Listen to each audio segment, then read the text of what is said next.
What would you, and I'll start with you, Crystal, what would you say, obviously this is a focus here, but there's other problems, there's other issues here as well. What would you identify as a second, beyond the discharges? What would you identify as the next biggest issue, and what's your position on it? For me, the next biggest issue that I feel that I'm extremely educated to speak on is education. Okay. I left the classroom, and I left the classroom because the classroom is a horrible place to be right now.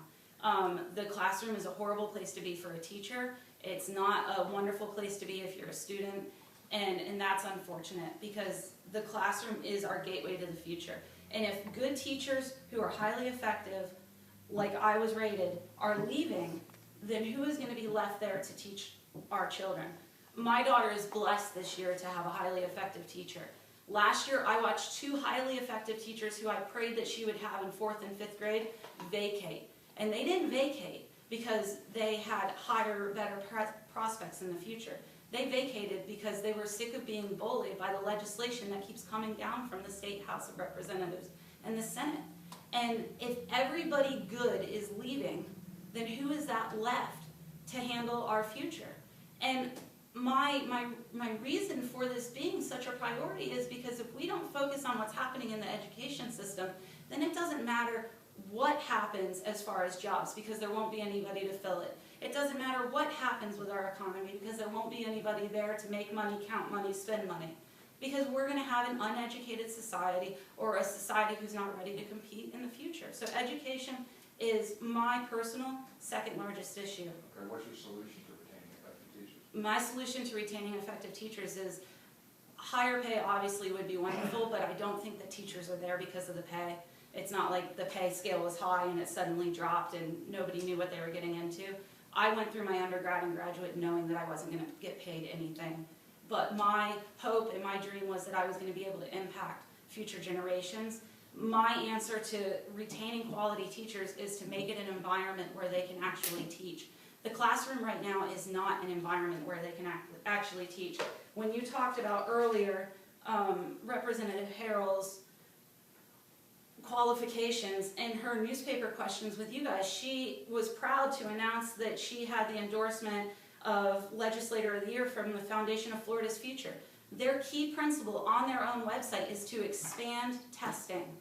I do not think that we need to expand testing one bit. I think if anything, we need to roll testing back. And my answer to that is a portfolio-based assessment.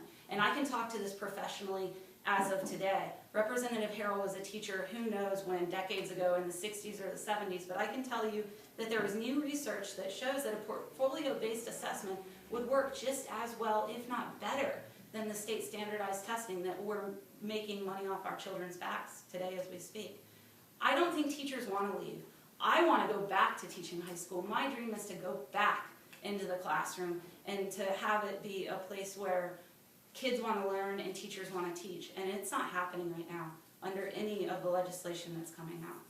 Let's first, I'd be interested in your position on education, then I'd ask you the question that I asked her in terms of like, what is your second most important? Okay, as a former teacher, and I have taught probably the most recently in the 90s. So I am not out of teaching that long, although things are different, there's no doubt. And I think one of the focuses we have worked on very, very much so in the legislature is to make sure that our whole system is accountable. And I can agree with Crystal in that portfolio-based evaluation should be part and is part of the evaluation process. And I think, but you also must do testing. I taught Spanish.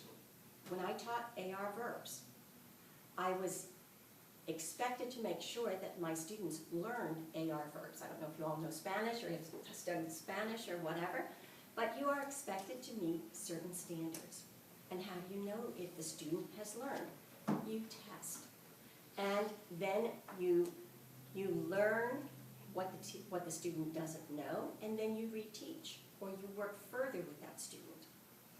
Most recently, I've been working on students who have a difficult time learning.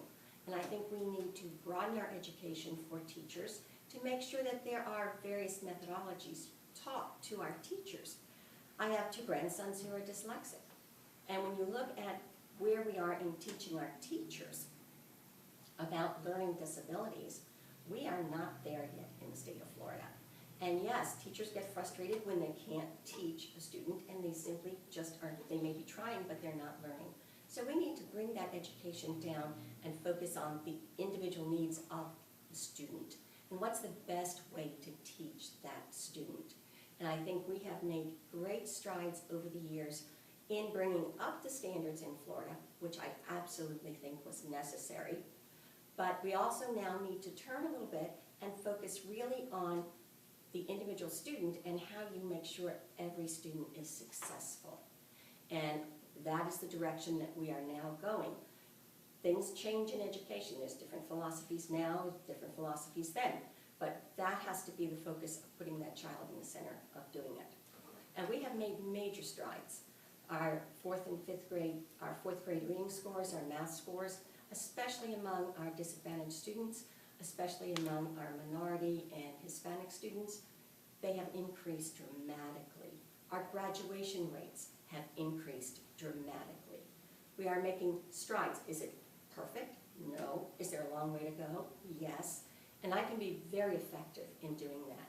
Much more effective than a freshman legislator coming in who will not have the ability to get things done that I will have.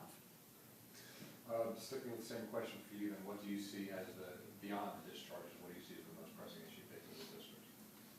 Well, I think continuing our work on boosting our economy. That is key. Education is a component of that, and higher education is a component of that.